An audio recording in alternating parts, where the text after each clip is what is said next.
Welcome to the Carousel. I am John. With me, I have Scott. Oh. And I still had Scott muted. I apologize. I have Scott. It's probably a smart decision. Oh, we're off to a fantastic start today. Oh, yeah. And I'll tell you who we don't have. We don't have Jake because he's sick. He's at home puking on his birthday. Happy birthday, Jake. Happy birthday. Stop puking. Let me know how the T-virus works out. And we're also missing Joey, who's also sick because he's fucking awesome because he's taking care of his daughters. Yep. I swear to God, he should have just brought the kids on. I'd have loved the hell out of that. You know, it would be fun for the live stream. It would not be fun for me trying to make an audio cast out of a kid interrupting us every 2 seconds on a camera and no one on audio knowing what the fuck is going on. Well, yeah, true. It's kind of like when you buy an audio, version of, say, a comedy movie. And you going somewhere with this? Well, no, it's just like how many comedy albums you used to be able to buy, but they were recorded from a live stage performance, and they make a visual sight gag, and you can't hear a sight gag. Oh, yeah. And then everybody laughs. You kind of go, oh, I feel, And just we got to start coming back to topics here, kid. Oh, okay, fine, whatever. That's your topic. That's your cue to talk about John Mulaney, the Oh comeback God, kid. Sorry, right.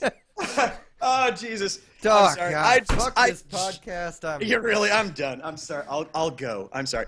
Actually, in my defense, I had a fucking migraine headache about 3 hours ago. I'm just down to being physically uncomfortable. Quite an improvement over the day. So my head is not quite all here. Anyway, yes. Earlier this week, I was over visiting my daughter and her boyfriend. Hanging out with them and stuff, playing. They've got a hookah pipe over there now and all that fun shit. And Dominique has learned how to do stir fry. It was all very, very good. And we were just kind of killing time. We actually watched John Mulaney's new comedy video called The Comeback Kid. For those who don't know who John Mulaney is, he's the modern champion of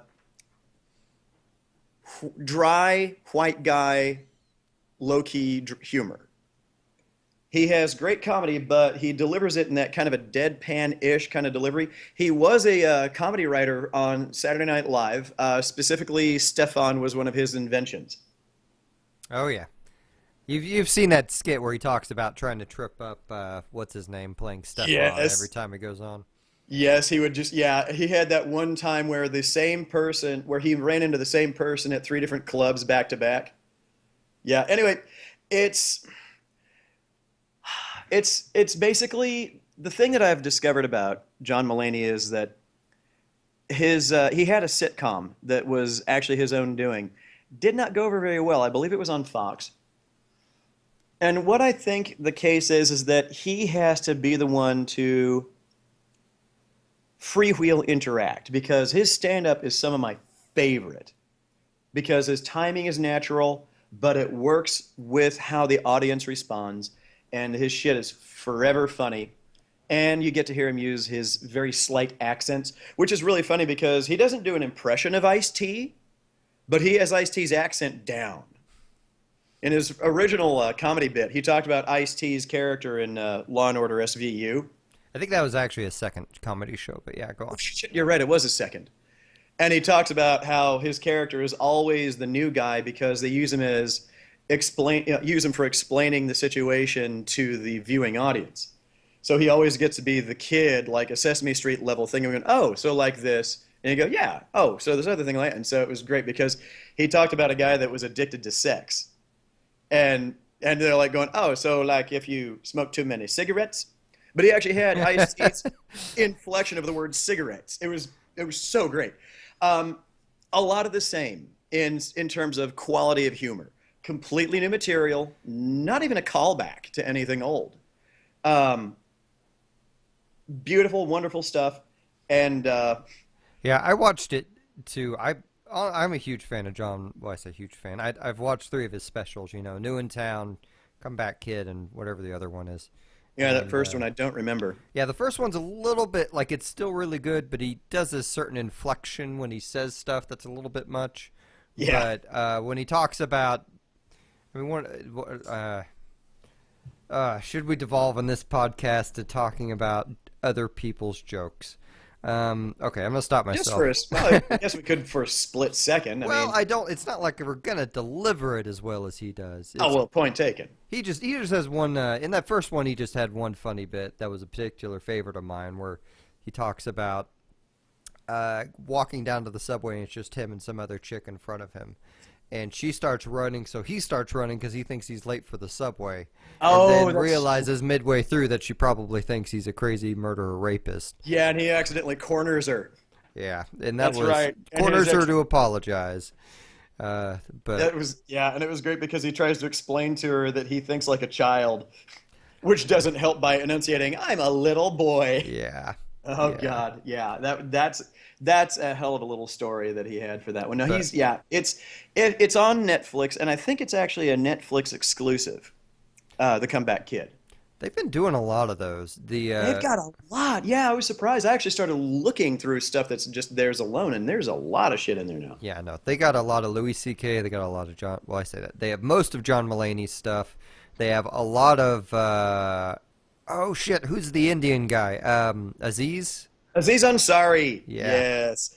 Dominique was telling me about that new series he's got on there, and how the first few episodes are really hard to watch because it's basically a bunch of kids being kind of like young adults being prodigal and kind of bitchy to their parents who sacrificed to get out of one bad country to get here so their kids could have a better life. Well, I've only seen the first episode of that show, and it seemed to mostly be about him considering kids, and then quickly not considering them once he took care of his friend's kids for a day or Yeah. something. They had a lot of really funny bits in that where I immediately like asked Joey and Lauren. I'm like, so have you seen this? Does it offend you? Because it's really like kind of mean about the kid thing, but Yeah. No, it's true. No, but it's it turns the out they had already watched most of the season and loved the show. So So it is good. Yeah, I got to watch it because Aziz Ansari is brilliant. He's one. Yeah, he and John Mulaney are probably my top two favorite new. Well, I shouldn't say new, but modern comedians. Because mine would prob- Louis C.K. I can't quite classify as modern, as that dude kind of transcends comedy. If you look at the work he does, it's more comic philosophy yeah, to the no, point that I just don't feel right putting him in the same category anymore. he's definitely one of the best comedians of our time. Absolutely. So, and anyone not watching Louis really should remedy that. Like Louis, it was so weird to me at first because I wasn't getting it because it's presented very serious and a lot of really horrible shit happens in it. It's kind of Yeah. like a Chuck Palahniuk book. Like you got to realize it's a comedy and then you start to laugh at it, even though it's making kind of these real life points throughout it. But anywho, um, the Man, when it's just the two of us anymore, it's been a long time since we just did a two-man show. We're a little bit rusty on this shit, aren't we? well, we usually don't have a list that we're trying to go by like we are this time. Yeah, and also normally I'm not recovering from a debilitating headache either. So, So you know. I mean, we may as well talk about. Let's go ahead and talk about Creed. I was gonna say Um, because it's actually worth noting that it's interesting how many of us on this show have birthdays all near one another. yeah, Because John had his birthday just the other day. Today is Jake's. Not even here for it. What a great way to celebrate your birthday, hurling. And then mine is Thursday. yep, that's all in a row. Mm-hmm. It's a regular what do they call them? Human centipede of birthdays. Oh. Let the ass licking Birthday begin. centipede. So, Well. so I got to tell you, it's really, it's funny. Like I looked at Susie Saturday night and said, "Hey, I'm gonna go see Creed with Scott," and she gave me a "what the fuck" look. And it quickly Did she became think you were apparent. talking about the band? Yes. So that was funny. I guess that's a grounds for divorce. Alike. Apparently so. Can't enjoy the dulcet tunes. Oh no, I can't even. Yeah, no. Can't even. That's what the internet memes say today. So anyway, so You know what I also can't even what's that? remember anything Creed has ever done. Yeah. Seriously, I have to go look them up now just because I No, don't no, remember stop, shit. stop, bad Scott. Okay, so Creed the movie. If you haven't heard of it, Creed is, I guess it makes the Rocky movies into the Marvel universe, kind of. It sort of does. I Yeah, had not thought of it. it's about the son of Apollo Creed, who was the boxer Rocky defeated in Rocky 1 and 2. Um, he Well, is, not even in one. He technically lost that round, didn't he? well, no, Rocky beat him in the first one. I thought he lost, but it was a technical. Oh It, well, it's been too long since I saw it. yeah, no, it did not, it, I know why you're thinking that. It did not end that way. Rocky was the one, and then he got another chance to go with Apollo because Apollo was being cocky during that fight. He didn't think it'd be a big deal, kind of thing. So, That was um, his character too. Loved that. But anyway, yes. anyway, yeah, I watched Rocky probably in the last year or two, so I remember that. But um, the of course, this is about Apollo Creed's son who never met his dad. His dad cheated on his wife, impregnated some chick, and then got killed in the ring by the Punisher. Even Drago. Yeah, before he moved to America. Yeah. So How ironic, a Swede playing a Russian. yeah, it's funny too. Like if you watch like a lot of the interviews on like the Expendables stuff, like it really comes across like Sylvester Stallone and Dolph Lundgren are just like good friends, and like Stallone just loves sticking him in anything he has. But uh, anyway, so Probably not it's probably true. It's so strange. Dolph Lundgren also apparently has a genius IQ. oh yeah, I None of remember which hearing that. apparently none of which actually goes into acting skills. Yeah, I don't. I say that. Have you ever seen him get a role that would require acting skills? That is an excellent point, and no, I have not. Who knows? Uh, yeah, Motherfucker might be doing Shakespeare back in no, I'll give Poland the or man Iceland or props whatever he's because from. he was born in Stockholm, Sweden. Oh, Sweden. Okay, Uh-huh. I'm looking it up right now. Born November 3rd, 1957. gotcha. And yeah, he's not really had any. Oh my good God. I'm on IMDb, John. Yeah. There's one we may have to go see just because it'll be terrible. What's that? He's going to be in Kindergarten Cop 2 Why? No, I'm not gonna go as see that. Agent Reed. Jesus Christ, that's a. I have. I can just punch myself in the balls for 2 hours. I don't have to go somewhere public and give someone money to do it. Oh, come on. Who Yeah. knows? That might be his award-winning performance right there. You Well, don't then I'll know. find out when it hits fucking Netflix. Jesus Christ. So Creed's a really good movie. Oh my God. Okay, sorry. There's one more. The Coen brothers have cast him in a movie called Hail Caesar that will be coming out later this coming year. That's weird. Hail Caesar. I know nothing about this. I didn't even know the Coen brothers were working on anything. Lundgren is playing a submarine commander. That's all it says about him. Okay. George Clooney is in it. Tilda Swinton and Scarlett Johansson Well, and Channing Tatum. I So usually wind up seeing most of the Coen Brothers movies. But okay, yep, I've missed like all of one. please talk about Creed. No, no, no. Anyway, yes. I know you want to divert on every single little path, but Meet so me in the ring, bitch. no. Um, like I don't know where to start on Creed. Like for one, if you like kind of action in movies, and this has probably the best boxing match ever filmed in a movie in it. Oh my God. Granted, I'm not a boxing movie aficionado. I'm not even sure if I've seen Raging Bull, so my opinion probably doesn't count in that matter. But it is like you've probably heard about it by now, but like the second fight in the movie is all done in one shot, and this is literally like a 10. I don't know. It's like a 5-10 minute segment. It is a long shot with It lots is a of turns. very long sequence. I mean, it's like I would actually compare it to. Let me think. I don't think Black Swan did Natalie Portman's swan dance at the end in one shot, but it was pretty close to it. It was a pretty What epic about Hannah? film sequence. Did Hannah have a long? Hannah Oh, had right. a single fight sequence shot in one take. Yeah, with what's his name? Eric Bana. Yeah, that was pretty good. There's that, and also Daredevil. What was it? Episode 2. Yeah. The fight scene in the hallway was they shot it in one take, even though they actually did it, I think, 3 or 4 times, but they only used one of the takes that they actually filmed. Well, I mean, all this stuff had to have been practiced a lot. Daredevil's probably the most comparable thing to it.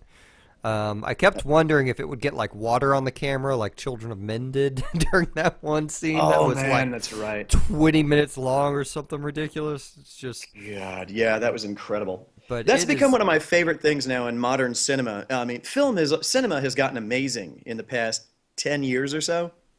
I mean, it was already getting good, but we've gotten both technology has come forward in a way, but story writing has also come forward a lot.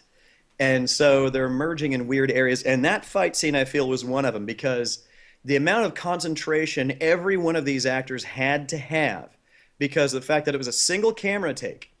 Now, I also want to know how in the hell they did that camera take because that camera basically just spun on its axis.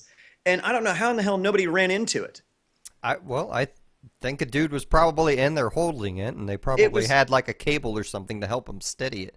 I feel it was gliding too smoothly for there to have been someone holding a camera in there. I wonder if there's like a boom that they just kind of like they hung a camera down off of and like on a rod that just had a motor it would turn it back and forth and they just had it scheduled out. It might, but like for instance, on Black Swan, on the making of, they actually show how they filmed the ballerina dances, and Oh, there's really? literally a cameraman basically dancing with the different dancers. Is how they Holy accomplish their shot, shit. and it does Okay, well not. then maybe they did do it like It that. it doesn't come across as shaky cam either, which is insane because in that particular one, he's literally holding it on his shoulder. So, but I don't I know. don't I don't either. I was just guessing it because of how readily it turned on its axis, looking at the way the camera moved.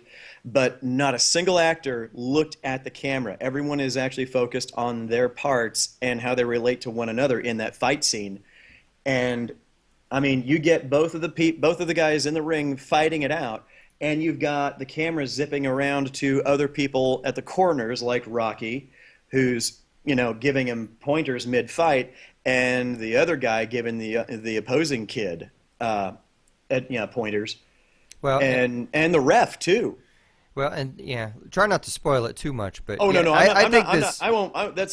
I mean, can we consider that? I mean, the ads already tell us that much. Yeah, either way, yeah. I mean, he's going to keep winning fights, but in my opinion, seeing this fight scene alone is worth your entry price to go see the movie.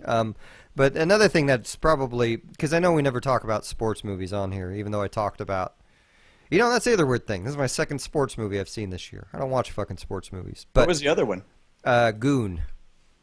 I think I talked about that on That's here. right. That was a hockey movie. But Yeah, I was gonna So, see it and I forgot. Yeah, you Creed did. was directed by Ryan Coogler. I don't know if I'm saying his last name right, but I'm guessing it's Coogler.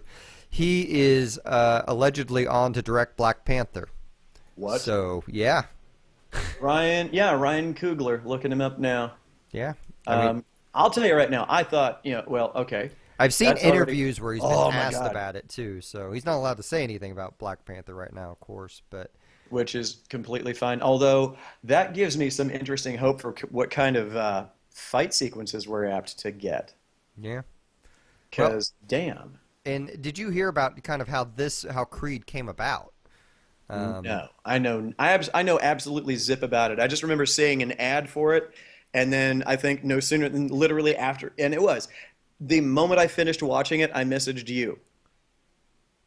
because it went, this is happening right in time for John's birthday. We should go see this. Because you are one of the few people I know that knows anything about Rocky. You and Jason. Well, I heard about it from the internet first. Specifically, there was one movie critic I follow that said he wouldn't spoil what it was, but that you should watch it. And then I watched it, and I thought I had shown you it, but maybe not. But I was pretty. I'm not like a huge Rocky fan. Like I enjoy the old movies, but kind of how this movie came about, evidently, was Ryan Coogler like wrote the script and was trying to talk Stallone to it. And first he was just like a verbal pitch, and Stallone didn't want to do it. But then somehow he got him to read the script, and like Stallone like championed it and got it made. And I'm glad for it because it was actually a really nice little bit of storytelling. And it's probably the best acting I've seen Sylvester Stallone do, possibly in his entire career. It's been a long time since he actually had to pull out acting chops worth, like of any real measure.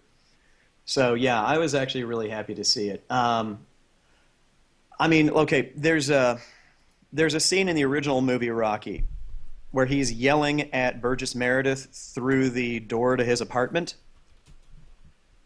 Like, what about me? What about my dreams? That whole bit. Oh yeah, yeah. That was ad-libbed. Damn. That was not scripted. That entire sequence, the two of them discussed while they were getting ready for the take, and when they did the tech rehearsal, the two of them just went off and did that on their own, freewheeled it, and was completely off script, but was completely appropriate. And the director was in shock. He didn't expect it on the tech rehearsal. So, they literally told no one and sprang it on him. And the director looks at the tech camera guy and goes, "Tell me you got that." And the guy looks and goes, "No," because they didn't load the camera. They were just getting it ready. So they had to then do it again, freewheel it. Man. Yeah. That's one of the It's a good story. It is. That's one of the reasons why I will always speak highly of the movie Rocky, even though it seems kind of it's actually not. What it is it's a down and dirty East Coast human kind of movie, but it's a part of East Coast culture you don't hear about usually. And bringing it back around, they come back to that sensibility in Creed, because I feel that that's what was missing with a lot of the other Rocky movies is they failed to be real feeling. Yeah. Well, and this one's pretty, like, I have a couple criticisms for the third act. Like, I feel like most modern day movies seem to have a huge fucking issue with the third act, and I don't know what's so fucking hard about doing it, but yeah, they had one moment that I won't get into that honestly, it took me out of the film a bit because it was so goofy. Oh, I know the one you're talking about too. Yeah, because it's the same one where he really looked like Carl Weathers. It's that's the one I say he does. Yeah, with the motorcycles. But and then the other thing was a lot of the like Adonis Creed, the main character, I thought had a great character arc, and I thought they pretty much nailed his character arc. But the side characters I felt had really rushed resolutions that I think they could have done a lot better on. And then the last fight wasn't as good as the middle fight because the middle fight was a fucking technical marvel, Well, yes, but at the same time, that one didn't take me out because of the dialogue. I was really in it, and the conversations on both halves of that fight at the end, I was liking it. What actually got me was the run-up to the fight, and there was certain contrivances. There were certain contrivances to that aspect of the story that they never bothered detailing. I think they were trying to make it like spring it on you as much as they're springing it on the characters, which sort of works, but it doesn't make it flow in a sensible fashion for the viewer. I don't think any of the B characters would have had that resolution in real life. I think it would have taken more work on Adonis's part. But I don't think we can talk about it really anymore without spoiling it. So unfortunately, true. And I'd like to, but I can't because there are some things, even some stuff that's just visual, that were just visual cues that can't even be brought up without having to spoil the movie for the ending because of stuff that's relevant visually speaking. Yeah. Which is a shame because I'd love to, but yeah, we really shouldn't, at least not for a while. If So people want us to, then tell us, but we're not going to do it now. so speaking of things that I can't talk about a whole lot because of spoilers. Right? Warframe had its update 18 entitled "The Second Dream." Um, I thought I would actually have a big segment because there's usually like lots of mechanics and this and that in it, but all the mechanics are related to a story beat that happens. That's you really don't expect DE the developer to do. So I can't really talk about those. I can talk about a couple things they added to the game, and that they revamped the rewards, the login rewards, in that Boy, they did too. they got rid of a lot of the bullshit ones, like have some XP for your Sentinel, and they made it based on how many times you've logged in, and also on your master rank. And you don't have to log in consecutively to qualify for the prizes. It's just a counter that ticks off one every time you log in, and you'll eventually get to whatever the major rewards are. Which I think is a lot better. It's a better graphic, too, on top of that. Yeah, visually they did update it again. The other part, and this is something I haven't even gotten to talk to you about, Scott, yet. I tried it out for the first time. It was either right before we played yesterday or right after. Or, no, it couldn't have been right after because I did a bunch of other shit. Maybe it was while I was waiting on you to get home. I can't remember. But they added something called sorties to the game. These are matches. These are 3-tier missions that last for. They are available to play for 15 hours. You only get the prizes at the end of 15 hours, but basically almost all of the prizes are really good stuff. But like they start at level 60. Oh God. And they end at like level 90 or 100. Like before this cast, I was doing the second part of the one that's going on right now. And So I won't be participating. yeah. Shit. Although That it is sucks. Corpus though, and like using mag with my powers, I was devastating everyone because I just kept exploding their shields. But Nice. it was a defend mission that lasted 20 rounds, and I was the high damage dealer at giving out 45% of the entire round's damage. So mag is very good for Corpus, like arguably one of the best. Unfortunately, she's also kind of a glass cannon in that I probably went down 3 or 4 times during the last couple rounds. So I kind of just, And that's what makes you popular. yeah. But anyway, let me think. They do expand the orbiter of your ship in terms of where you can go in it. That was cool. The downstairs is non-accessible though until you do the new quest, the Second Dream, and you can't do the Second Dream until you've done Nata. And both of those missions, you have to be able to get to, I think, Neptune it is. So once you make sure you're fairly comfortable in fighting battles on Neptune, I think you're probably good to do those missions. But I am addicted as ever to that game. I was also thinking, like, because we're running, Scott through a lot of essentially training and getting him some better equipment on Sundays. I am such a pitifully low-level character in there. I only have Mag. That's the only Warframe I've got. Yeah. Well, And it's the one I love because it's just so fun. if anyone wants to run those with us, I would probably be up for looking into having some guest members on it. But you'd have to let me know ahead of time. If we haven't talked before, then I don't know if I want you to talk then. Not to be an asshole. But I think it'd be fun to get some cast members on that hour segment too and kind of help them run through stuff. Yeah, well, we'd have to get Jake to actually give a shit about the game first. Well, yeah, I mean, audience members. I don't know. I don't know what's wrong with my brain today. Whatever's wrong with it. Are you courting a migraine as well, by chance? I don't know. It's getting dark. It's getting really dark. It's like I'm in a dungeon. Well, and that is actually a cue I picked up on for once.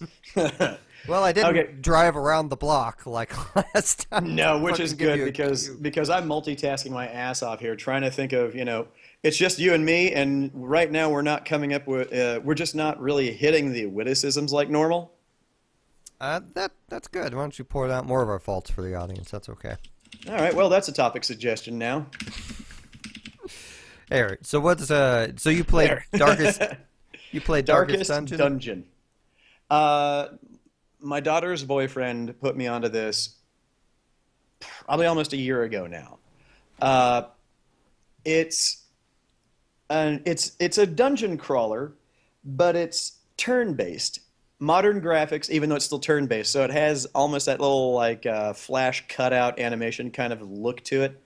But it's got a lot of old school Dungeons and Dragons kind of mechanics in the stats. But they add various little things like each one of your characters has a stress level, and it goes from 1 to 100, well, 0 to 100. But once you get to the top of each player's stress level, they can freak out and operate independently of the party, and they can also even have a heart attack. Just strange little shit like that. What I did not know, because he didn't tell me about it, and I wasn't there to see him start playing the game, was that the entire premise is a little on the Edgar Allan Poe-ish sort of thing, maybe Lovecraftian in a touch, that some guy, some member of your family had determined that there was something buried underneath this family mansion. And so you've got to go. He's been digging and spending all the family money on resources and shovels to go find it, and finally finds it and now regrets that shit entirely. And now you've got to come save his ass. So you get this intro that feels a bit like somewhere between Diablo 2 cinematics and Bram Stoker's Dracula on the way to the castle. And they give you that kind of intro, and you actually have to have a fucking fight using just 2 instead of 4 men just to get to the manor. Um, and so they ease you into learning the mechanics of the game. The game is actually very nicely laid out. It's technically still in development, but it feels very much like a finished game. I was about to say I thought it was. I wasn't sure if it was still in early access or not. It is. It technically is still an early access title as of right now, and I I can't even begin to explain what's left. Yeah, I've seen a lot of some videos of it, and I think I watched, or no, it was I was over at Justin's house, and he showed me a bit of it too. And it's, I know it's very Lovecraftian in nature. I know they have either an enemy or a friendly unit that basically has tentacles for heads, or some shit like that. Yeah, that's because the developer's company is called Red Hook, and it's a red tentacle. Hmm. The opening cinematic they give you actually has the guy who dug under the mansion, all that. In his reading room, there is actually a statue of the Red Hook tentacle. Hmm. I kind of laughed at that. That is funny. It's it's a game I've been meaning to pick up for a long time. I'm broke. I am Yeah. fucking broke. I'm buying myself one game a month, and that's all I can afford. So Yeah, it was on sale across the Thanksgiving weekend because they did an Explorers sale. yeah, my main hope is Christmas present money, and that I won't have to spend it on a bill, and that Yeah, Steam will have a decent sale on it. But they should. It's been out for about a year now. yeah, well, I know it's been out a while. It's just been in alpha. So, but Yeah, and it's impressive. I don't know what's left to be done. That's the thing I don't get is it looks good, it looks finished, it feels finished. Um, and it's all the turn-based, like almost JRPG level stuff. right. Just more cartoonish than say anime-ish, which sounds funny, but I think anybody who knows would agree that really you can't say something is cartoonish when you mean anime-ish looking. You know, there's a What I completely remember, different style to it. what I remember of the artwork, it very much reminded me of a Mike Mignola Hellboy comic, um, like kind of a pop Yeah, out version of that, it because it had does. those same kind of darks everywhere, like the way Magnola just does shadow on everything, you know. Yeah, there was. Yeah, there's not. It's not high contrast. It's like mid-level contrast, good color saturation, but a lot of black Yeah. in all of the art. And you're right. It is definitely like that. But it plays well. It plays nicely, and there's some interesting physics. Like, if you like in the fight I had, the first major fight I had, there was like some big guy with well, like wielding a scourge, while the other dude had a friggin' like rifle or a shotgun, really. And my two guys were some dude in a suit of armor, maybe a paladin, and the other one was a rogue of some sort. And he had like a dagger, like a dirk, so not quite a short sword, but not really as small as a dagger, and a pistol. The other guy just had a big old sword. And so these two guys confront us on the way to the mansion. They even have a campsite that you loot once you defeat him. But I killed the big guy first, which created an obstacle for the dude with the shotgun. He actually was losing his ability to aim correctly because he's got to deal with getting past that big guy. However, I also couldn't run up and stab the guy either because the big guy's dead body was still in the way. However, the game does give you the mechanic of allowing you the option to attack a corpse to get it out of the way quicker. Let me guess, that drives up your stress level? I don't know because I haven't tried it yet. Oh, okay. But it could. Hell, my knight almost bled out. Yeah, it's just like, okay. And it was great because he's got a little caption bubble as he's getting down. I was like, that's my clue to see how he's doing because I was too busy looking at the animation to look at the lower third of the screen at the stats. Sorry. Residue of the plague.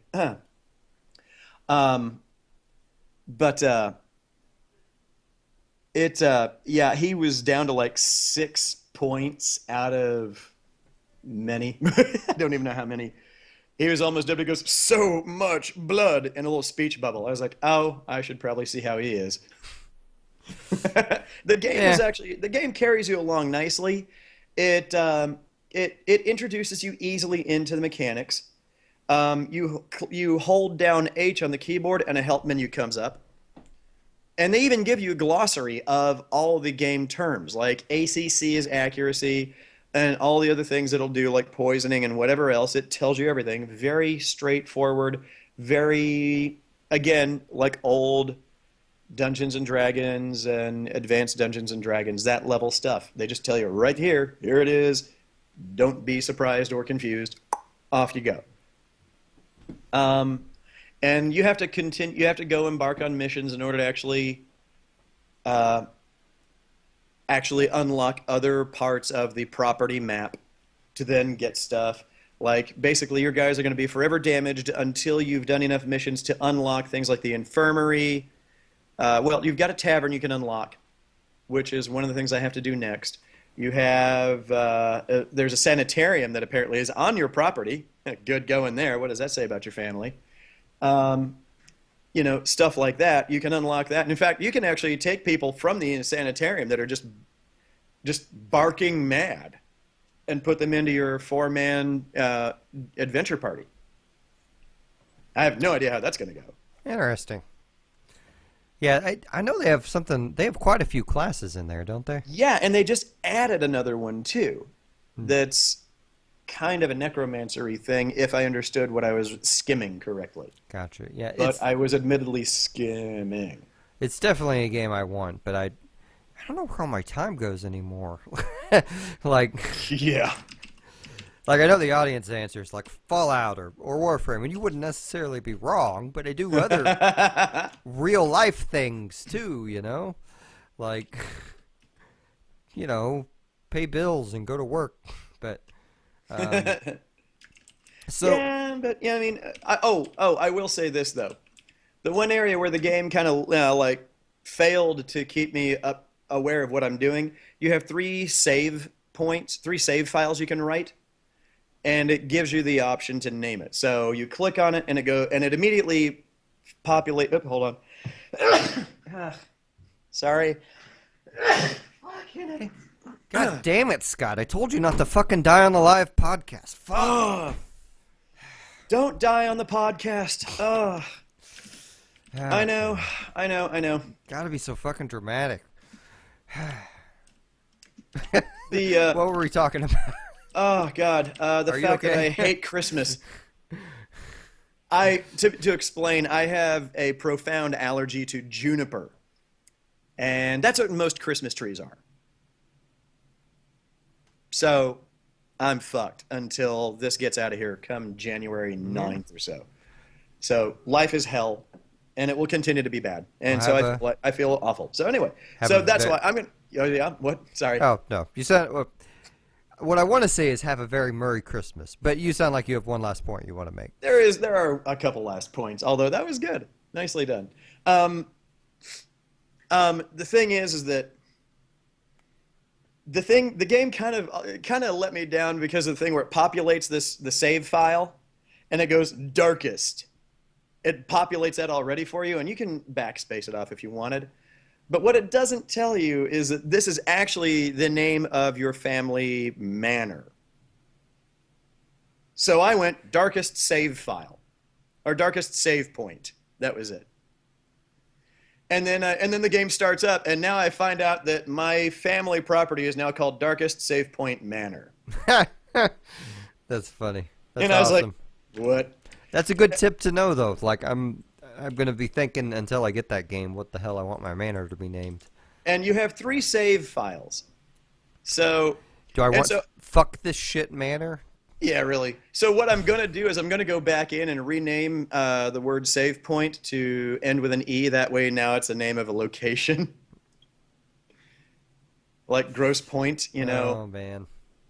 And so it'll be darkest save point, and maybe make it save, saves point. I don't know, Point of Christ. pretty much, but it's that kind of a thing. Oh, and also just a real quick thing, just to jump backwards for a second to your Warframe thing. I did log into Warframe long enough to pick up what was already built. Oh, nice, nice. So I forget, what did you get? I collected all the Valkyr bits, and I started it to building a Valkyr, but that's going to be, I think, 22 or more hours. Yeah, that's a 3-day thing. Okay, so that was 72 hours I was looking at. Okay. Yeah, all So Warframes, their initial parts take 12 hours, and then making the actual Warframe takes 3 days. Okay. That makes sense, which is fine because I won't really need that until this weekend anyway. But I may jump in and do something because the melee weapon that I've now got Oh yeah. has no level ranking yet, so I can't augment it. I've got nothing. But man, it'll do some heavy impact damage, but it doesn't do much for slash or puncture. Well, and you don't have the You're brass knuckling like mad with those things. well, and that's the majority of the weapons. But do you have the fighting stance for it? No, I don't. I have Okay. nothing, and I'm really let down by that fact. I have no fighting stance. might have an extra of it. I'll have to look it up and see what it is. Yeah, because it looks awesome. I already set it up to like match one of the color schemes of the Warframe armor, and oh, it's beautiful looking. It actually looks cool. Yeah, And fisting's a lot of fun in Warframe. So. Whoa! Oh, wow. You know what? I'm not even going to save that as an option for a title. I could, but I'm not gonna. I'll just be straight up and honest about that. It's just not going to happen. John. Everyone loves fisting. Get a fist, get an arm, get a leg in there. It's all good. Oh. So, Well, and the thing is that you get both feet into it this time too. But that's pretty much that. And I know that I literally just started playing Darkest Dungeon tonight before the show. So I don't have a lot that I can say about it yet. I may have to bring in more commentary on it later. I think But- horror games are the most appropriate to play while sick and while you're hallucinatory. So I think Oh, I yeah, think you I made should- a good choice. Yeah, I should like down a pair of Mucinex at once and just be all Exactly. right at the same time. Exactly. That would be the best. So it's definitely good. It's exactly as it's actually fun, and I wasn't sure I was going to like it, so that's why I waited for it to go on sale. And because the stuff that my daughter's boyfriend likes, I don't always get into myself, but he and I see eye to eye on a lot of stuff. So I figured I'll give it a shot, and this one paid off. I like it, so I'm going to keep at it. And it really does have kind of an old pen and paper RPG kind of feel to it. It's kind of funny. I like it, and so yeah, if you've ever played something like say Golden Sun or any of the other turn-based, RPGs, but you want something with a Lovecraftian touch to it, this is something to look at. At least wait for the winter sale, if not, just go run out and get it now. Yeah, tentacles are warm. So, um, So, Murray me, John. right. So I watched the Very Murray Christmas, the Bill Murray Christmas special on Netflix. It's only 55 minutes long, and it's basically wall-to-wall music with where not everyone in the show is very good at singing. So that's your big warning. Not everyone sings well. Okay. Like Bill Murray sings better than I expected him to. He's a confident singer, but he's not a fantastic singer. And then they have who was the other? There was one guy in there that was really just choking pretty bad. But I mean, they do some gags with that too. The setup is that Bill Murray is snowed in on a night on Christmas Eve at a hotel where he's supposed to do a Christmas special in New York. And no one is there. None of his guests are there. None of his audience. It's just him and the hotel staff. And Polly Schaefer. But did I say his name right? Paul Schaefer. Paul Yeah. Schaefer. Yeah, a little I almost bald, said Pauly Shore. God. Yeah. Oh no. Paul Schaefer, a little bald Yeah. keyboard guy. Was on the Letterman show for years and years and years. It's for the most part, like I liked it because I feel like this is a show that our parents told us existed, but never really did exist. Like it feels like something you would expect to see, like You're a right. modern day Rat Pack do. Let's get on, tell some jokes, sing some songs, and call it. And It was a variety show then. essentially, a variety show kind of played out like reality with a bunch of famous people that you almost recognize, but Oh my God! I'm looking at the casting list right now. There's a ton of people in here okay, Bill Murray, Paul Schaefer, Michael Cera, yeah, so Scott Pilgrim, he's in it for about 5 minutes. George Clooney, He's in it for about 5 minutes. Miley Cyrus, She's in for about 10 minutes because she has 2 songs. Dmitry Dimitrov. I don't remember who that is. I think I know who that is. David Johansen, Honestly, you probably Rashida shouldn't. Jones, Jenny Lewis, Amy You probably Poehler. shouldn't go through the whole list because, like, It's that was. on IMDb. Yeah, but that was part of the fun for me watching the show was seeing who else would show up. So, Yeah, okay, fine. Whatever. like, you named most of the ones that everyone knows, and there are Oh a no, couple there's several minor that I ones in didn't. there, I'm looking at but- in here. and a lot of SNL people on there too. But I thought it was fun. It's a good way to spend an hour, and it's a good Christmas special. Although there is cursing in it, so it's kind of funny to me in that aspect because it would be the perfect thing to pop in on Christmas with family and the little kids. But if you're in a household that doesn't believe in teaching little kids cuss words, then it may not work. But anyway, so lastly, I got a Steam Link and a Steam controller. Yes. So I have now tested out the Steam Link with 4 games, and I've tested it out on Wi-Fi and with a hardline. The one it didn't work it does have in wireless on it, and that's all my router goes up to. I don't have whatever the new one is, Air or whatever. AB. Sure, I don't have that. 802.11a/b. Yeah, I don't have that. So if it has that, I have no idea. But in wireless was not fast enough. I got a lot of frame rate drops on it. Ah. Doing hardwired, it worked great. It worked perfect. And really, there's not much else to say about it than that. I guess I could say because the 4 games I tried out were Marvel Heroes, Warframe, Divinity: Original Sin, and Fallout 4. And what I discovered was most games have loaders, and the Steam machine is not always friendly with those loaders. Well, it's not a Steam machine. I'm sorry, the Steam Link. Steam Link. I apologize, I used the wrong word. I knew what I was meant gonna to say, and well, I know, but I want to make sure that nobody confuses that one because Yeah. now Link is the is time a- to be very clear. It's if you aren't familiar with it, it's a $50 product Steam put out that you hook up to your TV and will stream your PC desktop essentially. But it does it through Steam, so you can do it in big picture mode or out of big picture mode. Big picture mode is way more controller friendly though. By a long shot. Yeah. So the Steam controller itself is fucking weird. Um, I like that was gonna ask. Okay. that right pad itself is a digital trackball essentially. Yeah, it's a Be, trackpad just like on a laptop. I knew that. no, it's not just like on a laptop Oh because you God. swipe your thumb on it and it takes the velocity into account and will keep going dependent on that velocity as if it was literally a trackball. Oh, weird. Yeah. Okay. It is. That I didn't know it did. The problem is when you put your thumb back down, and maybe I need to go download the latest firmware because I haven't. But when you put your thumb back down, it doesn't stop. So you have the benefit of that ball slam of the track of a trackball, but you don't have the benefit of stopping that momentum. Um, the buttons are unlabeled. I understand why they didn't label them. It's still a little annoying. I wish they had though. I think the Xbox buttons on it are labeled, though. They did go with the Xbox naming scheme. Um, ABXY. yeah. So what I discovered in playing these four games is that games that do not have the Steam pad kind of initially, like if they have not been specifically set up for that Steam pad, it's really difficult to deal with. Warframe was basically impossible. I gave up on that really quick. Marvel Heroes I could mostly put up with, but it was kind of not the greatest.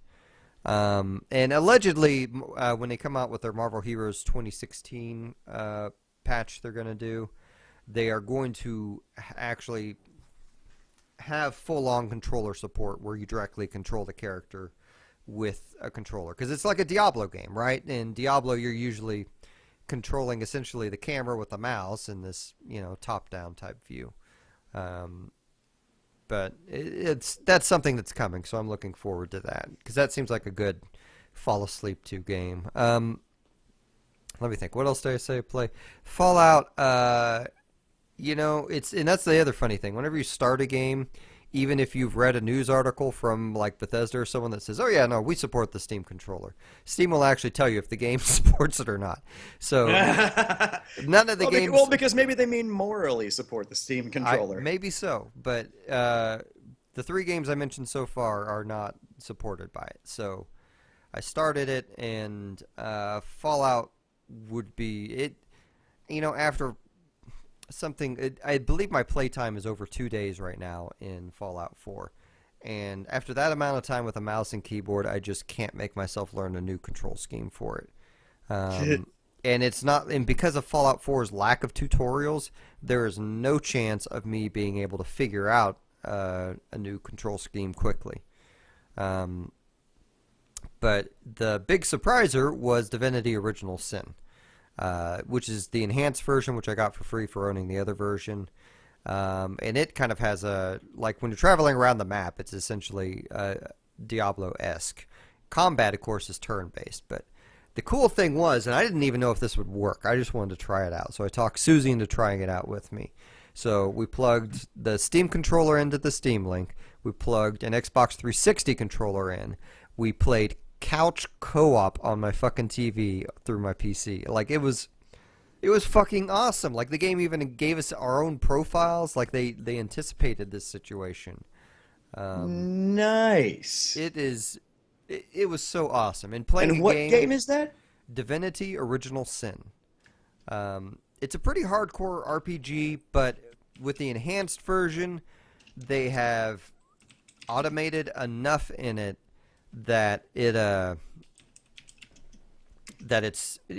can tuck a lot of the RPG mechanic stuff behind the curtains. It's a game that I always thought was neat because before when I'd played it, I'd done it single player, and you make two characters, and those characters can argue in game with your dialogue choices. And whenever they disagree, it makes you play paper, rock, scissors, and whoever wins that decides the course of whatever's going on there. So Susie and I argued over whether to murder these first two drunk guards we ran across. She won, so we didn't have to. Just like any couple does. Yeah. So she won, so we didn't have to murder him. But it's Oh, yeah, so you were the one wanting to kill people. Well, honest truth be told, I wanted to test out the disagreement thing, and she had already picked the okay, let's follow him option. So, Okay. um, I'm gonna have to go look this game up. This sounds amusing as hell. it's neat. I mean, it's network playable too. So, I mean, we could easily uh, start a game up over the network. But it was Right. just nice to actually have a couch co-op game, and and have it work so fluidly and have it work well with a Steam controller. So, I mean, that I forgot the company's name who makes that game, but they are just on the ball. Um, Yeah, I'm actually gonna go look it up right now, in fact, because this sounds like my kind of thing. yeah, like I think I agree with mostly what I've heard about the Steam controller in that I don't think you're going to use it for first person or third person shooters, but I think any Speak for other yourself. you can attempt to. I don't think it's going to have the camera control you're going to want out of it though. Um, I mean, it might not. We'll see because I know that I saw some stuff about the driver for it, and apparently, if they haven't already launched all the functionality in the driver for the Steam controller, that thing is going to get really, really capable really soon. well, we'll see. I'm just not convinced you can do it without. I mean, the mouse has such a high fidelity, and I mean your counterpoint to it is a joystick, and I think I'm just not convinced it's going to work for. I hated it in all the action games, so we'll see if they can improve it. Great. I just don't see it happening. But I've only played with it for maybe 3 hours, 4 hours. It's not like I put days into it or anything. So Right. maybe there's something that'll click with me. But then again, I'm not going to play Warframe again with it, and I'm not going to play Fallout again with it. Like period. Like Well, see, I still haven't felt right playing Warframe with a controller at all, which seems a bit odd. It seems that that should be exactly the game you want a controller for anyway. yeah, well, and they have an issue where every major update, I think they reset a lot of the custom control schemes people set up. So, anywho, let's get into our email for the week. Yeah, definitely, because apparently, yeah, I always love those. Is it Ian? Oh yes, it's our brother Ian. That's no Um, kidding. He has. I love those questions. Seriously, thanks, Ian. I love that shit. to Johnny Puns MusiM, the Brooklyn Nets part owner. I'm guessing that goes to Jake. Uh, Probably. Space. I'm guessing that's Joey. And Scoticus Aurelius, don't you dare spoil Star Warsicus for Himsicus, or he'll go Boba Fett on your Assicus to the Maximus. Holy crap. I always have the longest name in any one of those. I But I want to like how know. I love how Joey's is now just space. I want to know how like does he have as much trouble typing it out as I do saying it? There's um, something to be said for that. yeah. Says, all right. So I'm writing this moments after just watching the new Batman versus Superman trailer, and all I can say is dot dot dot dot dot dot dot. Why? I'm assuming you guys talked about it. If you didn't, that's We- not Lex Luthor's character. And wow, Doomsday Ex Machina, I guess, is needed to bring the Justice League together. Ridiculous. Doomsday pops into this trailer like a boss fight at the end of a beat 'em up. In fact, I'd rather play that game than watch this film. So, any questions? It's extremely obvious at this point. The DC movie people. Poo. I almost said DC poo movie poo. poo. Don't know what the hell to do with the franchise. But if you were in charge of it, what would you do? Would you try to save it? Would you scrap it? Can we just let Bruce Timm team up with Peter Jackson, put the whole Tim verse out there in live action? Also, can we create a new rule that you can't give away your entire movie in your trailer? I know this has been going on for 20 years, but the quote, Glob Bluth, come on. I don't know who Glob Bluth is. Okay. As always to the Man, cast. Oh, as always, love the cast, Ian. So, nice. Thanks. That's a hell of a question. There's a lot to be said for that. Okay, number one, yes, we have seen it. John and I have talked a fair bit about it. I don't feel that they have actually given us the entire movie. I do. I hope they haven't. But the thing is that the past few movies that I was convinced they gave us the whole movie in the trailer, I was wrong. So I'm just gonna write it off as I don't know yet. Well, my biggest hope is that that's actually just the middle of the movie, which would be retarded if it's called Batman versus Superman. In the middle of the movie, Batman and Superman team up. Well, the I mean, thing you is knew that, they were going to get together at some point anyway. It's just they showed us the moment where they get together. So, well, maybe they're gonna make it more of like a DC's version of the Odd Couple kind of thing, where they just keep almost getting together, almost seeing eye to eye, and then get mad because someone used their initials instead of spelled their name out. You know? I think Superman's going to start out mad at Batman because he's going to think he's a vigilante who's like physically damaging people and getting upset about it. But I don't think he's going to want to actually fight him. I think it's going to be a lot of him dodging around. Like I think there's a lot of we talked about this. I guess the problem is we talked about this, but we talked about this while we were having dinner, not at the cast. Yeah, yeah. I'm sorry, I should have clarified. Yeah, we were not on the show doing this. Yeah, there are. I've watched a number of YouTube videos, kind of breaking down kind of theories on it, and the best ones I think were, if you look at Mr. Sunday, he did a things you missed in the Batman versus Superman trailer. I always like that guy anyway, but I think one of the other ones, Emergency Awesome, was okay, but I'm not sure if I agree with him on a lot of the things he's taken out. But one of the things that one of those people noticed was in the original trailer you saw Superman shoot his heat vision and then Batman dodging it, but it was a cut in the middle. And now that we've seen the way Doomsday projects heat vision, it's now more than likely Batman dodging Doomsday's heat vision. And granted, it is Doomsday who's going to be Undead Zod, essentially. I mean, I feel like that's... I'm willing to be wrong. I would like to be wrong, but I bet it's totally Undead Zod. I'm trying to think of what else. The biggest thing that has thrown a wrench into everyone is the Apocalypse soldiers. Yeah, you can just barely see them in the trailer. Yeah, it's like they're flying away with Superman's soldiers. Well, and they're attacking, and Batman's in his desert jacket. I'm sorry. I think Desert Camo Batman's dumb. I hate the fucking other Batman suits. He always has a bunch of suits, but don't follow suit of the toys. We don't need underwater Batman. We don't need Desert Camo Batman. The Desert Camo one, it's the fact that he had like a heavy coat. I mean, it does. Oh, I will give it this. It does look like Gotham by torchlight, so it looks kind of cool. And that Gaslight, you mean? Gaslight, yeah. that Gotham by torchlight was when Batman had a puritanical hat. And I fucking hated that issue. So that was a thing. Okay. Yeah, back when they had the whole thing with Infinite Crisis, and they killed Batman backwards through time. And you know how much I fucking hated that. His thing of coming forward through time, he would like live in a time period and kind of go and then jump to another one. One of them was actually puritanical times, and he actually had a pilgrim's hat, like he was going on a witch hunt, and he had a high collar and the bat cape, and he was carrying a torch.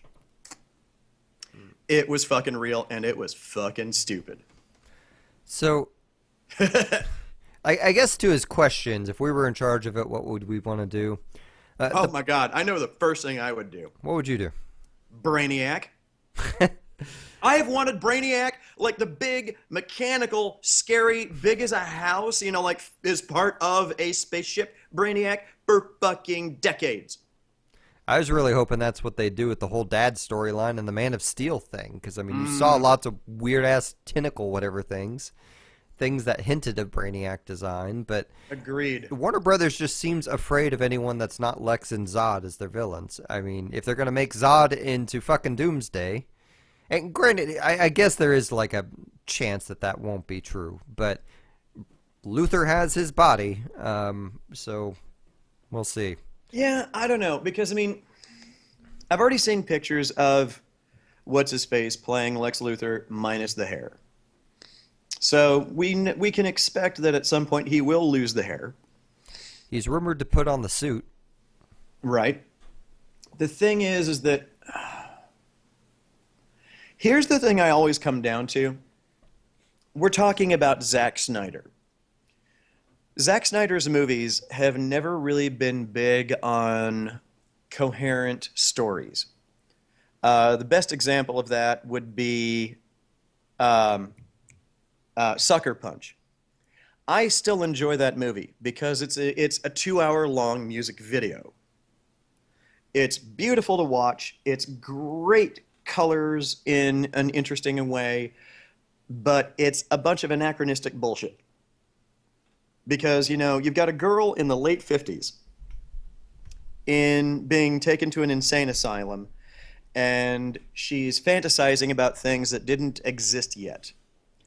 Namely, I mean, you can say, well, a giant samurai, fine, fine. I can handle a 12-foot tall samurai.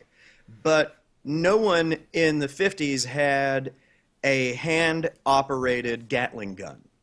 Just like then they had the Vietnam War era stuff. None of that existed when she was alive yet. Well, So she would never have had that in her brain to imagine, unless you want to argue that she's somehow actually jumping around in time as well. well, keep And in that's mind, fine. I got to But stop you there. well, okay. Because keep in mind, it's a story within a story within a story. So the I third know. layer is the fantastic stuff. The second layer is the weird 50s whatever. Right, exactly. The first layer is, I don't know if it's modern day or what, but I don't think No, it's in the 50s. No, it was. If you look at all the vehicles and the placement of everything, the primary layer in that movie was 1958. And the thing is that it just keeps getting more and more fantasy, and it goes into layers. But you can't argue for linearity in that story unless you can argue that somehow she's able to jump through bits of time and bring concepts around. Okay, Because 1960s is when Wikipedia says it took place. So fine. Still, I'm only 2 years off, but the thing is that it goes from there exactly like we were saying and goes outward. Vietnam hadn't happened yet. We had 4 years minimum. So she wouldn't have known about that at all. Yet we've got Vietnam War stuff. World War I and II stuff, fine. And so the thing is, the point I'm getting at is that it's not about the story, it's about the atmosphere and the emotional ride. It's kind of like Fantasia for adults. It's all about the visuals, it's all about the sound, it's not that much about the story. It was pure fantasy, and anyone looking to make anything else out of it is making a mistake. Which is really weird coming from me because normally I don't like having to put my sense of disbelief that far aside, but for that movie I was okay with it. And I enjoy watching it still. And it had a hell of a soundtrack. So what it comes down to is I don't know what to expect story-wise out of this movie, but I'm not expecting it to make a whole lot of sense. It will make some sense, but it will have some trite moments. However, when was the last time DC Comics had a major story that didn't have trite bullshit in it? And when was the last time they had a major story arc that actually was practical and made sense? actually, you know what story of DC's I think would make a good movie, and I don't know if you're familiar with this one or not. It's oh shit, I just blanked out on it. I love how you're so serious. You get right up on the mic for that. It's the Frontier. What the fuck is it called? You got me. This is one I don't know offhand. It's is it just Justice League Frontier? Like they made a cartoon out of it. I haven't the faintest clue. The New Frontier, yeah. So it's kind of a big, and I think who's the artist on this comic? It might be, I forget what Bruce. I don't know my DC shit at all. Oh wow, guys, they so- made a video of it in 2008. Yeah, and I own it because I love that series. I mean, they have this. One of the greatest moments is Martian Manhunter is still in his human disguise, being like a cop, like he originally was, and walking around trying to solve a crime. And then Batman shows up his apartment. Let me ask you a question about this real quick. Did they actually do this over-stylized homage to 40s and 50s era art? Yes, Oh my God, I need to see this. and That is fantastic looking. it was very much Like the cartoon, for the most part, followed the comic, from what I remembered. The comic, I think, is fantastic. I am very quickly. Darren Cook is the one who created it, but who the fuck drew it? Is he an artist too? Where's Joey? No shit. Need a reference guy. But either way, it's kind of a big origin story for everyone. But so it's Martian Manhunter's in his room and Batman shows up, and then I can't remember what he says, but Oh my at God, the Rick end, Flag is in it. at the end, he literally he literally looks at Martian Manhunter and he says, "Last time I had to pay $1 million to get a rock, or for the last alien that came to the planet, I had to get a rock to counter him. All I need is a book of matches to take care of you." Which, just like That's where that came from. one of the best fucking stay in your place like lines ever. But it's the whole series is great. It has I'm pretty sure it has a Green Lantern origin in it. Yeah, and I just noticed that the video he was voiced by Angel. Was he? Yep, I the guy didn't. who played Angel. Wonder Woman was voiced appropriately by Lucy Lawless. It has a lot of famous Oh, voices in it. weird. Kyle MacLachlan, Agent Cooper was Superman. Was is that the one where Ron Perlman was Batman? I don't know. Let's find out. Okay. Looking through it. Nope, Jeremy Sisto was Batman. Yeah. Like basically, Ah, what I would like to see for DC movies is for them to go the Silver Age of DC Comics and kind of run with some stuff from that. Like, pick and choose. It's got to be similar to the Marvel stuff in that you're not actually using the storylines from the comics. You're just kind of taking the characters, putting them in more of a modern day thing. I don't.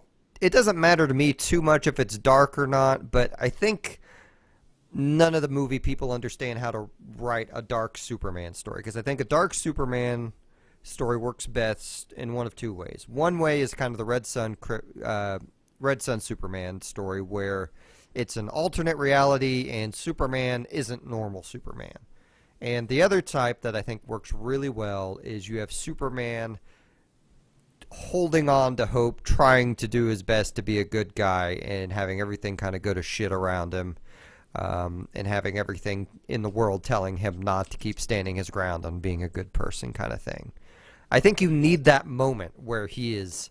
I mean, everyone's seen the panel of Superman approaching the woman trying to throw herself off the building, and he just floats up there for a day until she decides to talk to him. And that's the Superman I really think you need in the movies. You need the god pretending to be a human that he's typically written to be. yeah.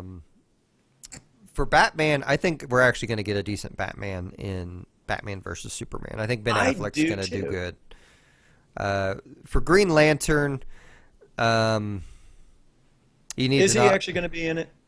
Well, everyone's supposed to be in that fucking movie. I don't think they're like allegedly Green Lantern's not, but Cyborg's supposed to show up. Aquaman's supposed to show up. Yeah, and we haven't And seen anything to do with him from that film yet, or Cyborg for that well, matter. and evidently they have in one of those clips they show like some paper that's either talking about pollution in the ocean or rising tides or something like that.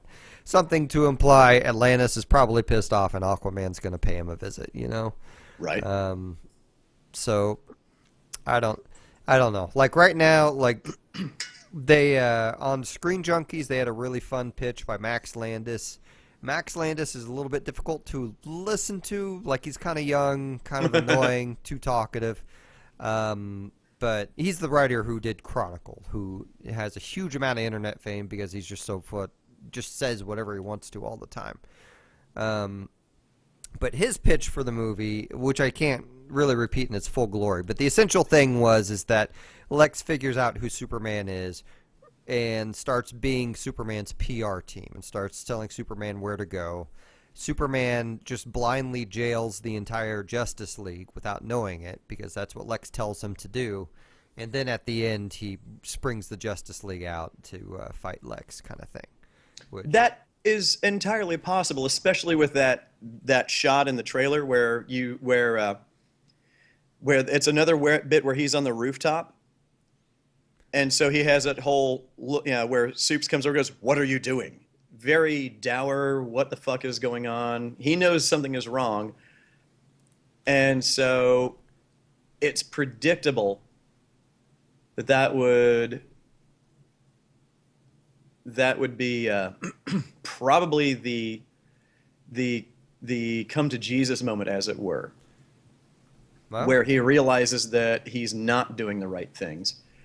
And I don't know. I don't I think still that's like gonna. the trailer. I don't think that's gonna happen in the real movie, but Yeah, I it was don't know neat. for sure. That's the problem, is that there's so much footage that we could be seeing, that we really have we've got we basically have no business trying to presume we have a clue what that trailer is actually telling us, because there's there are too many characters we still haven't seen.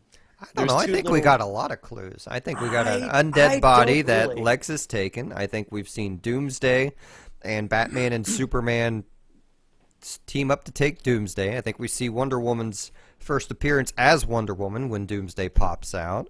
I think we know that at some point they're at a party with Lex Luthor, and for some reason Lex Luthor knows who Clark Kent is.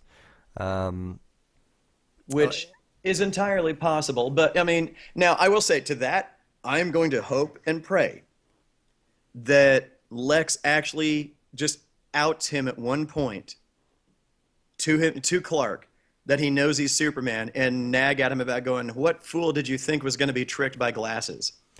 well, that's I the hope. desperately hope that happens, because I would so love that. I mean, Lois Lane recognized him. Why wouldn't someone else? But Yeah, well, I mean, she's going to have to notice. I mean, hell, she might have been kind of clued into to she begin with. didn't for 60 fucking years. I know. 60 years of bad canon. I'm not. I, Boy, there's a title. I'm writing that 60 now. years of. I don't know. Here's the thing. Like, in a way, it doesn't matter whether this movie's good or not because it's gonna fucking bank. It's just a question of if it's good, if it gets good reviews, it may make $1 billion plus. If it doesn't get good reviews, it may only make $500 million to $1 billion. Yeah. Everyone is going to see this movie. I mean, a high budget Batman Superman movie. The thing I think they missed out on is they should have gone with the whole legend thing. Is that what they called it? Legends? Oh, DC Legends thing? Yeah, the Batman Superman comic. I don't remember the name Yeah, of and it. I don't remember what they called it. I know the one you're talking. That would have been good. I think yeah, because they don't like Well, it's I'm such gonna a say. comic trope to expect these characters to fight the first time they meet. Like I would actually argue that the Civil War comic is going to be a lot more meaningful because you're going to have two characters who want to be friends who just find themselves at odds with these ideologies and are for some reason forced to fight. And whereas Batman versus Superman, you have two characters who have never met before, who have no background in this movie universe, who are just going to start fighting even though Superman would murder Batman. I'm gonna. Yeah, I know he'd have to be extra sneaky to try and get the drop on Superman. I'm still gonna, hold out hope that Superman could, in fact, lose to Batman, but it would be so sensitive to timing. I know. Well, it all has to do with prep. Like in a straight out, oh, we're Yeah. gonna fight. Like if Superman were a All he's got to fucking do is get mad and punch him one time, unguarded. Boom, he's dead. yeah. I mean, I knock mean, his skeleton out of his body. if he was murderous, if he already knew Batman was setting up against him, I mean, okay. So in the, I will give. I know you hate him, but Superman, All Star Superman, the book that, oh, who's that fucking, Bald Irish writer. yeah, I can't remember his name. It doesn't matter. So in that comic, Superman is like he doesn't talk like a scientist, but he is a scientist because he moves super fast. He can learn at super speeds. So to that degree, like he should just be able to outdo Batman on everything. I mean, I know everyone loves Batman is the ultimate Boy Scout. Well, okay, they don't say that. They call Superman the Boy Scout, but Batman's the one who fucking is prepared for everything, and that's the fucking Boy Scout motto is be prepared.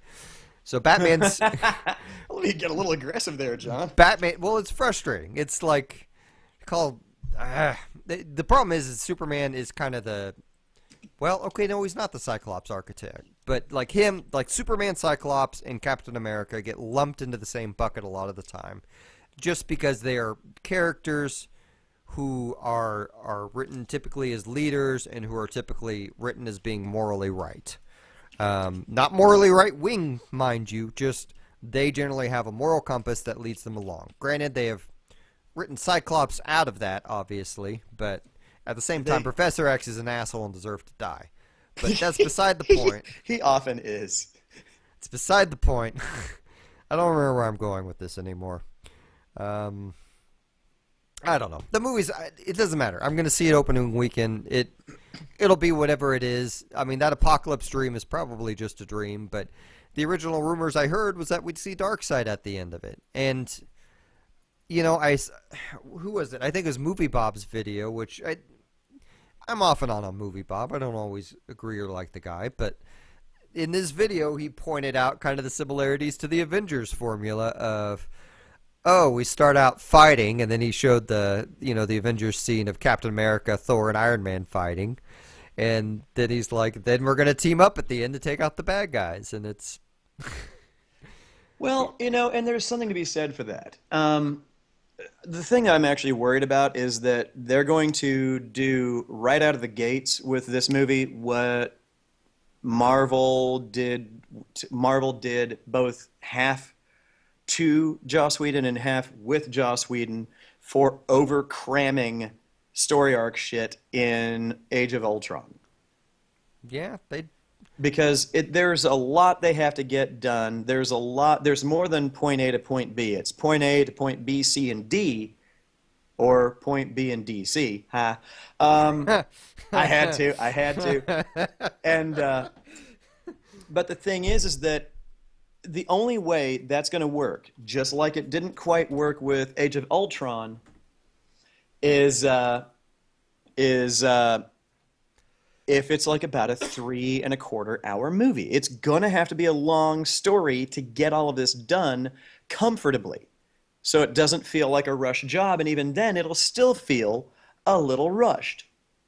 yeah, well, and it's supposed to be a 2.5 hour movie at least, so And I think it needs to be more like 3 to 3.25. It just should not stop at two and a half. It's going to have to be longer than that. I just I agree that I think that we're going to finally get an actual more appropriate and good functioning Batman. Um, Maybe a bit heavy on the gear, but it's about time we found a balance between people who liked the older Batman movies and the new gritty Nolan Batman movies. And I think that's what we're about to see, is a rational attempt at balancing between the two. Because he's got the Batwing, but he's still got the Batmobile, and some of his shit gets fucked up. I feel like this may be the closest to the comic Batman that we may ever get, honestly. Exactly. And I'm kind of hoping for that. Because I would like to see that just once. Much as I love the Christopher Nolan Batman movies, that's kind of a thing. Just like to your thing about how recently we've had trouble completing the third act in movies, that's actually a very constant problem with Nolan films. I feel like that's been all the movies for the last 5 years or so, because It in all the action and a Marvel. lot of the stuff that you and I would watch, that's been a problem in a number of them, yes. But there's stuff that say Dominique and I have seen, and other people I've gone to see stuff with, where it doesn't come out so rushed. I would try to cite Daredevil, but that's really cheating because that's 13 plus hours of stuff. I don't think Daredevil has a bad third act. That's my point. It doesn't have a bad third act. But it's cheating because it's a 13 episode run. Yeah, And it, therefore they had all the time to get it done right. And that's why I keep obsessing over the Netflix format now, is I really want to see pretty much all my weird comic book titles done that way, because there's so damn much to get done that don't cram it into a 2.5 hour window. yeah, no, I agree. I want to see Moon Knight and all his personalities on there. Oh, Jesus Christ. Moon Knight would actually be perfect the way Netflix is doing Marvel stuff. I hadn't thought of it. Honestly, I think that Batman Superman would be very Netflixable. But Well, the problem would be the budget. Like Batman, you could probably do a well, TV series with Superman. Well, I say that they're doing a fucking Supergirl TV show, and that yeah, is evidently people are liking it. I haven't even seen a single episode, but it's I supposed liked to the be good. teaser for it. I liked the teasers for it. And it's funny because everybody complained about the girl playing her. They're like, "Oh God, she's gonna be terrible." And then, it looks completely fine to me. It's a little bit like Veronica Krypton, but whatever. They just got mad because she wasn't blonde. Yeah, maybe. But I mean, and thank you for missing the joke there, Veronica Mars. Veronica Mars is Veronica an Krypton. excellent show. Veronica Krypton, damn you. It wasn't, sometimes you're wrong on the show, Scott, and I don't want to point it out because I don't want to argue. Veronica Mars is an amazing fucking show. Yes, but my point is that it's got some of the same kind of narrative that goes over it. Oh, well, now I just want to watch it. Yeah. So it's that kind of a thing. What's messed up is I haven't verified it. Someone was telling me that it had a better rotten or certified fresh rating from Rotten Tomatoes than Jessica Jones did, which I disagree. Well, I say that. I haven't seen it, so I'm your typical internet commenter on reviews. I think they're wrong. I have yet to see Jessica Jones yet. I've been so busy, and then I got the plague, so I've just missed out. I don't know what it's like yet, but I have faith that it will be great. Yeah. So okay, we've been. I know. We should wrap it up. You got any closing points? I do have a couple because I realize that we've diverted way off the actual point that it's what would we do. Things I would do if I had control of the DC franchise on film. Well, I'd have killed a lot of the shows that are ongoing. Arrow would never have existed like it does. I would have done what Marvel did with Netflix and put him there. I would have kept it more of the dark and sexy kind of thing like they used to do back in the 70s, but you know what? Quite deliver on. Just on that, I would love to see a Green Arrow, a Green Lantern go across the country like that, whatever comic that was where they... Oh, after the Parallax story arc. Was that after Parallax? I don't know when it was. But... Yeah, it was because Hal Jordan was just done. He was completely devastated and just out. See, I thought Parallax was in the 90s and this story happened in the late 70s, early 80s. No, it didn't happen then. You're talking when he gets in the truck and he and Ali go on that cross-country drive? Yeah, and they go to kind of see kind of the condition of the world, and it has a lot of modern-day commentary. Like, it allegedly happened... That was the one I remember. Maybe they did it twice, but the one I consciously remember was actually post-Parallax. Yeah, because that would have been but late you're right. 90s. That would be fucking great if they did that. But anyway, yeah, we need to wrap it So up. things like that. I would have done the proper Green Arrow, not this Arrow version that we've got. Fine, I know some people like it. I don't. But even now that I've finally managed to divorce myself from what I know of Green Arrow in days of yore, I just still don't like it. But I would support it done other areas. I would... You got 2 minutes, Scott. Okay, I would double down on things like the dark aspects of characters because Superman is too much the I'm always hopeful thing. Let's handle this where he has to actually face terrible things for a minute. And let him be hopeful in it, but he's stuck in a dark place. Dealing with dark things happening around him and trying to undo them. Because that, I think, would be the best juxtaposition for him of everybody is horrible, he's still trying to hold out hope that we're not actually that damn bad when maybe we are. Batman being the other side of it, and he's the only guy that realizes Batman is secretly hopeful as hell. Yeah, 1 things minute. like that. Okay, I would go that direction.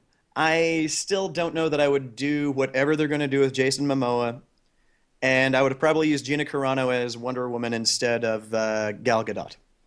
And I have no idea what they're doing with that character. I honestly kind of hope that she's going to be the statue because that was my favorite version of her. Well, we'll see. Okay, so thank you everyone for joining us. We're going to go ahead and call it. So we'll see you next time. Right on.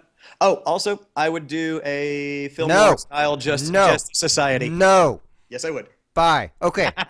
Topic. Titles. Jake already likes 60 Years of Bad Canon. He That got one online is- for that. That one is pretty good. Yeah. So, I love he says this is a real fucked up list of topics. okay. So, you want to start reading yours at least so we Okay, can... what I've got in there is and that's what makes me popular. Not hitting the witticisms. I'm Tentacles probably for cutting that heads. part out, but go on. Don't die on the podcast. Darkest save point with an E. Murray me, John. Teaching kids cuss words. Benefits of the ball slam. 60 Years of Bad Canon. Getting a little aggressive there, John. We should fix that to point A to B in DC. Oh, okay. Is that okay? Um, I actually really like that one. And then Veronica Krypton, I was just kind of proud of that one because it was an off the cuff thing. Um, so far, I'm most fond of 60 Years of Bad Canon and point A to point from point A to point B and C and DC. Those are the two I like the best as well. Jake says he likes 6 Years of Bad Canon. Let's just go with that. Yeah, Okay. good. Okay, Yeah, because that's some good shit. That I really did like that. cool. Well, 60 Years of Bad Canon. thank you everyone for joining us, and thank you for joining us on the stream. Right on. Bye.